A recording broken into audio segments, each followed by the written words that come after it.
Good morning, good afternoon, good evening. Yesterday, I did a video in which I was addressing the issue of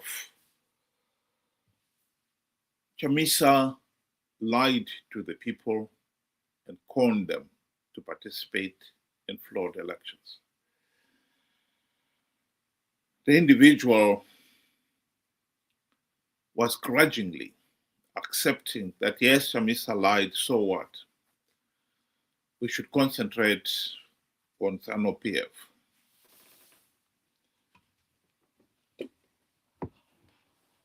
Because they are the ones who are in power.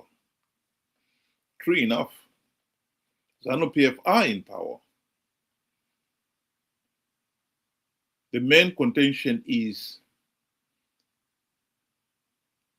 the people of Zimbabwe have risked their lives to elect the opposition MDC A these last 25 years to implement the democratic reforms to stop Zanu PF rigging the elections. And when Chamisa was lying about he has plugged vote rigging loopholes, he was helping Zanu PF stay in power because people believed him and they participated, and by participating their millions, they gave the regime legitimacy. That was the argument. This morning there was a counter argument, and this time this individual is arguing that I should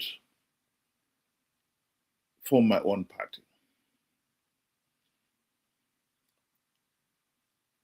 The upper ground, he argues. I think there are definitely people like him who genuinely believe or who understood that Chamisa had lied to them. After all, he had lied to them before as well.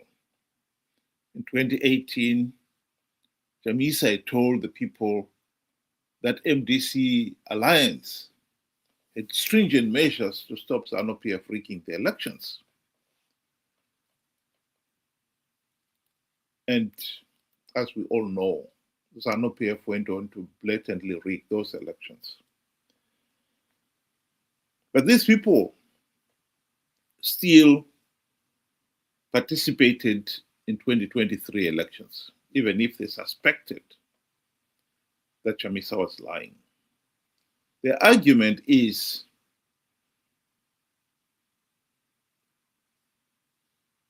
they did not want to give up their right to vote. In other words, as much as they knew Chamisa was lying, because they did not want to give up their right to vote either, they had to participate one way or the other. I think that argument holds water if you do not understand the implications of participating. In this particular case, if you participate, you are giving legitimacy to the process. That is the full import of participating.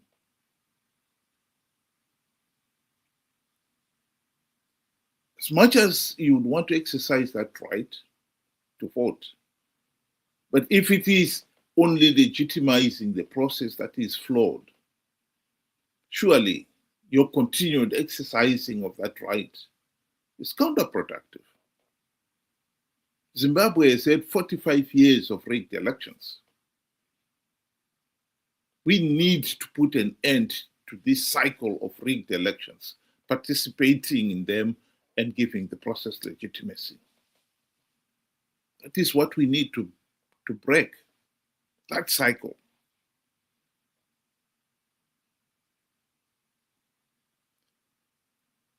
I would not want to participate in a flawed elections, knowing fully well the process is flawed, knowing fully well that if I participate, I give it legitimacy.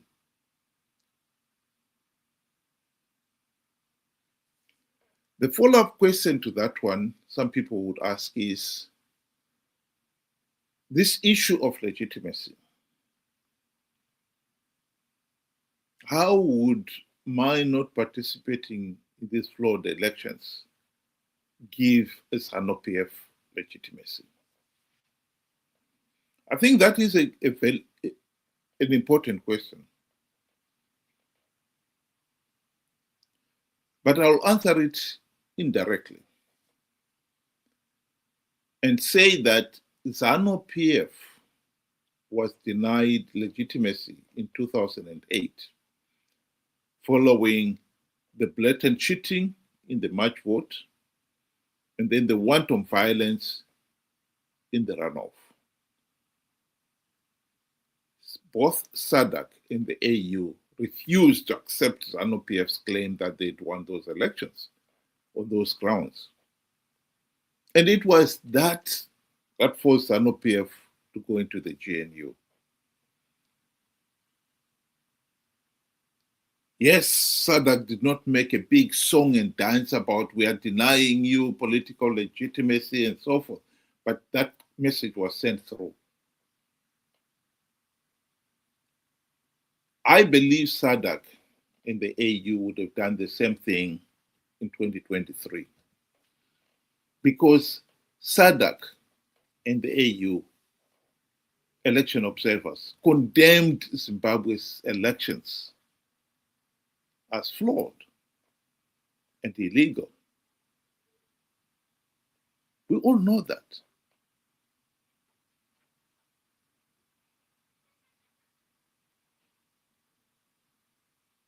And in this particular case, they did not go the extra mile and deny Zanu PF legitimacy because Chamisa had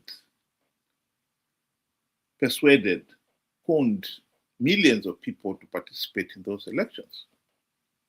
That is the argument.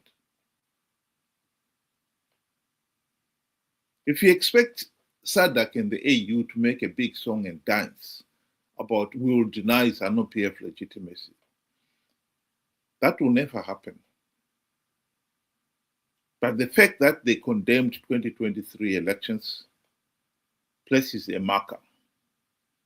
They know that Zanu PF has not implemented any meaningful reform since 2023 elections, and so they'll be going to 2028 elections with no reforms. If people do not participate in those elections in their millions, of course SADC and the AU would deny them legitimacy. Here is Mnangagwa boasting about ignoring SADC and the AU reports condemning the 2023 elections. Vana vakatuka Zanu PF kana ini ndonyanyisa kufara kuita zvakanaka. Ukavona vavengi vako vachikurumbidza unenge uchikanganisa. Ukavona vachiti Zanu PF yakaipa farai. You are doing correct things for your country. Hongu takaita maelections edu kuna vamwe vaitaura zvisina musoro zvikanzi maelection anofamba zvakanaka ndezvavo.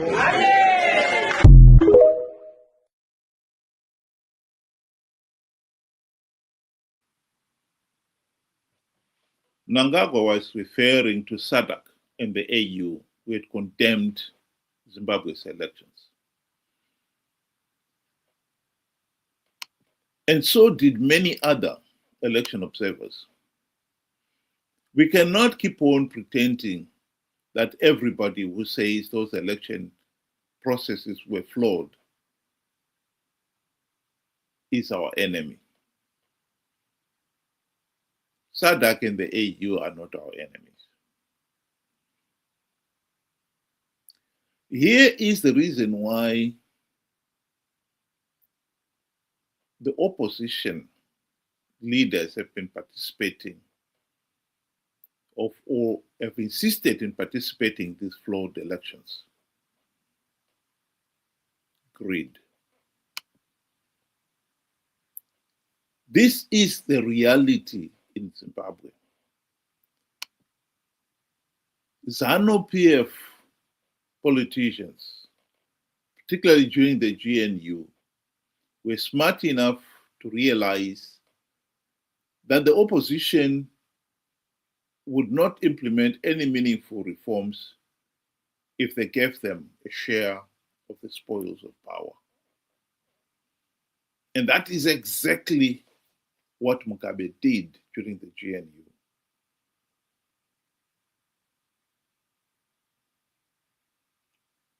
He gave Morgan Tsvangirai and company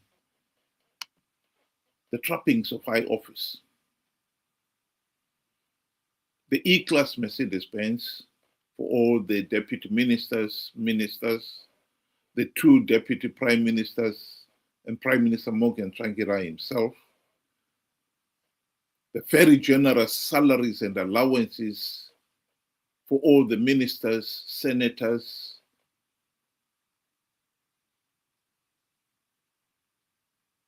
and for Morgan Tsvangirai himself, the $4 million mansion in Highlands. The opposition guys forgot about the reforms. They failed to implement even one meaningful reform during the entire 5 years of the GNU. And ever since the GNU debacle, they've been participating in these flawed elections, knowing fully well that the process is flawed, knowing fully well that by participating, they will be giving legitimacy to the regime. But they continue to participate out of greed. So as much as the ordinary person gains absolutely nothing from participating, we should not make the mistake of thinking that the opposition, politicians, are not benefiting from participating. They are. Here is Margaret Dongo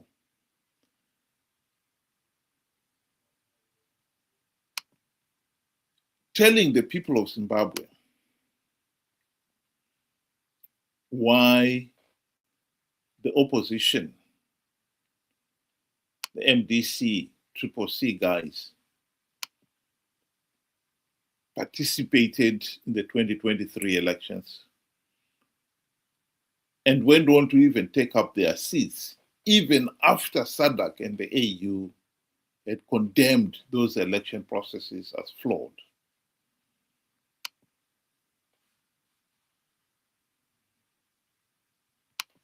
Corruption, how deep, how endemic is corruption in this country? From you, I mean, you sit in the Central Committee, and I'm sure you still have colleagues. It's like tea. Chai, Kenyans call it chai. It's like tea. Now it's no longer in the hierarchy only.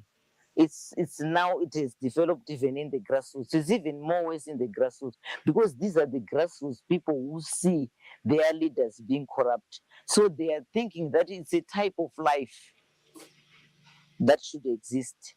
And the corruption is shrunk right to the grassroots. There's now corruption everywhere. Worse off with the leadership. Because they have a look. You asked me a very good question. You were in the Central Committee. You were a member of parliament. You were this and that. Why are you feeling the pinch? It's because, I didn't believe in corruption. I'm not a selfish person. I'm a selfless person. And I'm like a social worker. Politics is not a business.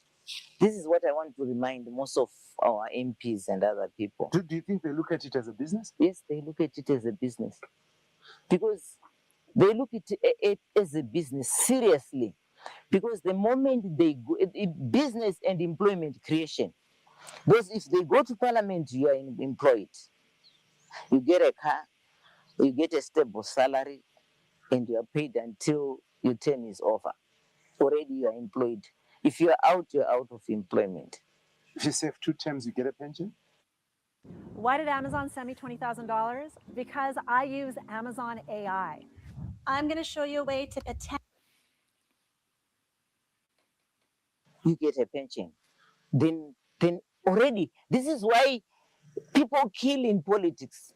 They kill to be in parliament. This is why we have violence in this country, because there is no employment. The only employment which is there is in politics.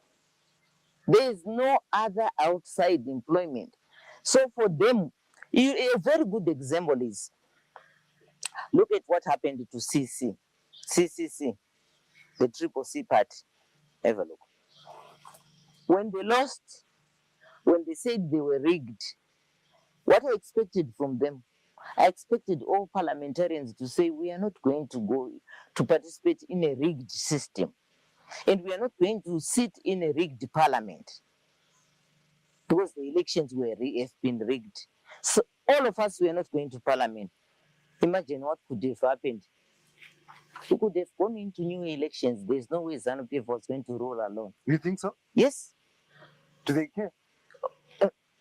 Caring or not caring, the public would have forced them, because the majority of the people would want representation in parliament. But they went anyway? But they went. They realized that, you heard them complain, I used my own money to be in parliament. But what about me who have voted for you? I used my own money. So the idea is to recover. Is it a business where you want to recover your losses? Is it a business? Politics, is it a business where everyone else, when you get in parliament, you want to recover your losses? I'll stop it there. The truth of the matter is, which some people have failed to appreciate here, is that the opposition has been participating in these flawed elections, knowing fully well that the process is flawed, knowing fully well that by participating they are giving the process legitimacy. They participated out of greed. Indeed, Magredon could have taken this whole argument one step back during the GNU, when MDC had the golden opportunity to implement the democratic reforms. They failed to implement even one token reform because, like I said, Mugabe bribed them.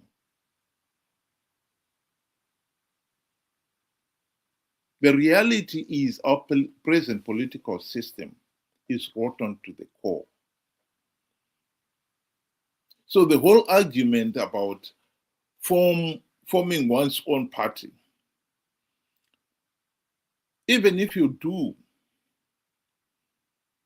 if you participate in the process, you'll be giving this process legitimacy. That is the whole point. Why would you participate only to say, I'm not taking up my seat? All these people who have been participating in these flawed elections, I can rest assure you, they are going to participate come 2028 with not even one token reform implemented. That is the truth. And I won't expect them to do anything other than that. It will make sense. If it made sense to them to participate in 2023, why would they change now? Of course they will participate. Of course they will con the people to participate. The task here is not to participate or form a new party so that we participate. The task here is to make sure that people realize the sheer folly of participating in these flawed elections. There is a golden opportunity to deny Zanu PF legitimacy by not participating. SADC and the AU have already placed their marker. They condemned 2023 elections as flawed, and they know not even one token reform has been implemented. And so they will condemn 2028 elections as flawed and illegal. But they will not go the extra mile and deny Zanu PF legitimacy. If Zimbabweans participate in those flawed elections in their millions as they did in 2023. That is the argument. The challenge here is not to form a new party. The challenge here is to educate as many Zimbabweans out there as possible of the sheer folly of participating in flawed elections when you know the process is flawed, when you know that by participating you are giving the process legitimacy and perpetuating your own suffering. The message that must be sent to the 2 million or so people who participated in 2023 is that Chamisa is a liar. He's a conman. He conned you to participate in 2023 and would want to do so again in 2028. That message must be well understood. Anyone who participates in 2028, they should at least have heard that message loudly and clearly. It is sheer folly to participate in a flawed process, to give Zanu PF legitimacy and perpetuate your own suffering.